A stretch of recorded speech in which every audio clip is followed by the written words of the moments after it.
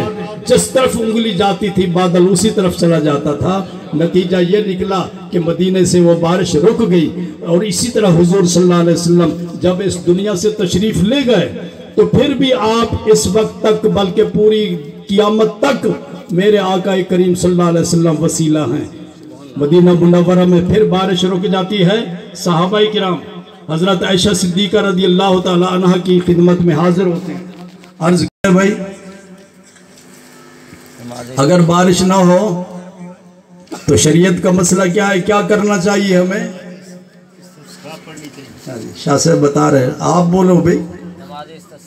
نماز بولو۔ آقا کریم صلی اللہ علیہ وسلم فرماتے نماز استسقاء پڑھو۔ نماز بولو، بارش کے لیے نماز پڑھو، آپ ہی نے یہ ارشاد فرمایا۔ اب صحابہ جو کہ قرآن کو بھی جانتے تھے، حدیث کو بھی جانتے تھے، تعلیمات مصطفیٰ کو بھی جانتے تھے، حضرت عائشہ صدیقہ رضی اللہ تعالیٰ عنہ کی خدمت میں حاضر ہوئے، دعا کریں بارش نہیں ہو رہی۔ تو حضرت عائشہ صدیقہ رضی اللہ تعالیٰ عنہ نے کیا فرمایا؟ آپ نے یہ نہیں فرمایا جاؤ نماز استسقاء پڑھو، جی شاہ جی یہ نہیں فرمایا نماز استسقاء پڑھو، آپ نے ارشاد فرمایا جاؤ جس حجرے میں حضور صلی اللہ علیہ وسلم کی قبر شریف ہے۔ اس وقت گنبد خضرا نہیں تھا، گنبد نہیں تھا، حجرہ مبارک تھا، اس حجرے مبارک کے اندر آپ کی قبر مبارک تھی۔ تو حضرت عائشہ صدیقہ رضی اللہ تعالی عنہ ارشاد فرماتی ہیں، یہ مشکات شریف حدیث کی کتاب ہے اور اس کا چیپٹر ہے باب الکرامات، اس میں یہ حدیث لکھی ہوئی ہے۔ آپ ارشاد فرماتی ہیں جاؤ جس حجرے میں حضور صلی اللہ علیہ وسلم کی قبر مبارک ہے اس حجرے مبارک کی چھت کا سوراخ کرو، چھت میں سوراخ کرو، جب آسمان قبر کی زیارت کرے گا تو بارش برسائے گا۔ اب صحابہ بھی قرآن کے عالم تھے یا نہیں؟ حضرت عائشہ بھی قرآن کے عالم تھی جی۔ اب صحابہ نے یہ نہیں کہا جی آپ نماز کے لیے نہیں کہہ رہی ہیں، آپ ہمیں قبر کی طرف بھیج رہی ہیں جی۔ ہم داتا صاحب کی قبر پہ حاضری دیں تو کہتے ہیں یہ قبر پرست ہیں جی، کہتے ہیں کہ نہیں؟ ایسے پاگل لوگ ہیں بھی، ہم وہاں قبر کی پوجا تو نہیں کرتے، وہاں جا کے دعا کرتے ہیں، فاتحہ پڑھتے ہیں، ان کے وسیلے سے دعا کرتے ہیں۔ تو حضرت عائشہ نے کہاں بھیجا؟ بولو حاجی اصغر صاحب کہاں بھاگ گئے؟ یہ اپنے قربان صاحب جی جی کہاں بھیجا بھی بولو؟ نماز کی طرف نہیں بھیجا، انہوں نے کہا کہ قبر شریف کی طرف جاؤ۔ کس کی؟ پھر کیا ہوا؟ صحابہ نے انکار نہیں کیا، جب جو ہی انہوں نے حجرہ مبارک کی چھت میں سوراخ کیا، سوراخ کرنا ہی تھا کہ بارش برسنی شروع ہو گئی۔ اللہ اکبر۔ معلوم ہوا کہ حضور صلی اللہ علیہ وسلم جب تک دنیا میں نہیں آئے پھر بھی وسیلہ، جب تک دنیا میں رہے پھر بھی وسیلہ، اور وصال کے بعد بھی قیامت تک حضور صلی اللہ علیہ وسلم وسیلہ ہیں، اور اپنے فیوز و برکات سے کائنات کو فیض یاب کر رہے ہیں۔ میری دعا ہے کہ اللہ تعالیٰ آپ سب کے عقائد کو اور آپ کے اعمال کو درست فرمائے، اور اللہ اس محفل پاک کو اپنی بارگاہ اقدس میں شرف قبولیت عطا فرمائے، اور سادات کے سائے میں اللہ تعالیٰ ان کو دن دگنی رات چگنی ترقی عطا فرمائے۔ وآخر دعوانا الحمدللہ رب العالمین۔